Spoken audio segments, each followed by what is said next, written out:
ఒక స్త్రీని సైనికుడు ఇంట్లోకి మోసుకెళ్లి అవమానించాడు. కాని ఆమె భర్తను ఎదురుగా ఉన్న భవనంలో కట్టేశారు. అతను గట్టిగా ప్రతిఘటించాడు.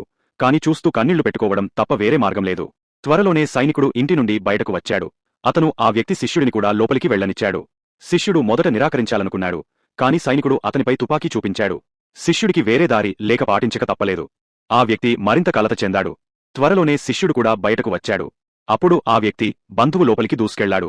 బంధువు బయటకు వచ్చిన తర్వాత అతను గర్వంగా ఆ వ్యక్తికి సెల్యూట్ చేశాడు. ఆ వ్యక్తి భార్యను చివరకు విడుదల చేశారు. కాని ఆమె అవమానాన్ని భరించలేకపోయింది.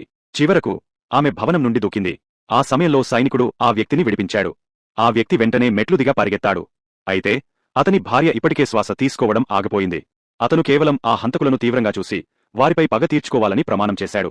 అందుకు అతను తన బంధువును గమనించాడు. అతను మ్యాన్హోల్ కవర్పై నృత్యం చేయడానికి ఇష్టపడతాడని తెలుసుకున్నాడు. అతను కాగితంపై మ్యాన్హోల్ కవర్ను గీసి అసలు కవర్ను దానితో భర్తీ చేశాడు. ఆ తర్వాత అతను కమ్మరి దుకాణానికి వెళ్లి ఉక్కు మేకు తయారు చేయించి దానిని చెక్క బోర్డుపై బిగించాడు. ఆ తర్వాత ఆ చెక్క బోర్డును బావి దిగువన ఉంచాడు. అందువల్ల బంధువు మ్యాన్హోల్ కవర్పై అడుగుపెట్టినప్పుడు అతని ఒక కాలు లోపలికి జారింది.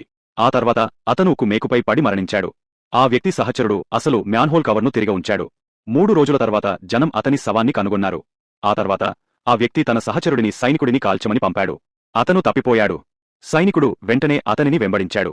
సహచరుడు పైకప్పుకు పారిపోయి ఒక బకెట్ నూనె పోశాడు. సైనికుడు వెంబడించి వచ్చినప్పుడు అతను అనుకోకుండా నూనెపై అడుగుపెట్టాడు. ఆ తర్వాత అతను జారి కిందపడ్డాడు. అక్కడ ఒక తోడేలు అతనికోసం ఎదురుచూస్తోంది. సైనికుడు తోడేలు చేత చీల్చి చంపబడ్డాడు. ఆ వ్యక్తి శిష్యుడు ఇది అతని పగాని గ్రహించి నిశ్శబ్దంగా అతనిని అనుసరించాడు. కాని ఆ వ్యక్తి అతనిని తన భార్య మరణించిన చోటుకు తీసుకెళ్లాడు. శిష్యుడు కొంచెం భయపడ్డాడు. కాని ధైర్యం తెచ్చుకుని అతనిని వెంబడించాడు. పైకి చేరుకున్నప్పుడు అతను ఒక స్త్రీ కాళ్ల జతను చూశాడు. శిష్యుడు అది దెయ్యమని భావించి భయంతో గోడను జీకొట్టి భవనం నుండి పడిపోయాడు. ఇలా ఆ వ్యక్తి 3 శత్రువులను విజయవంతంగా తొలగించాడు.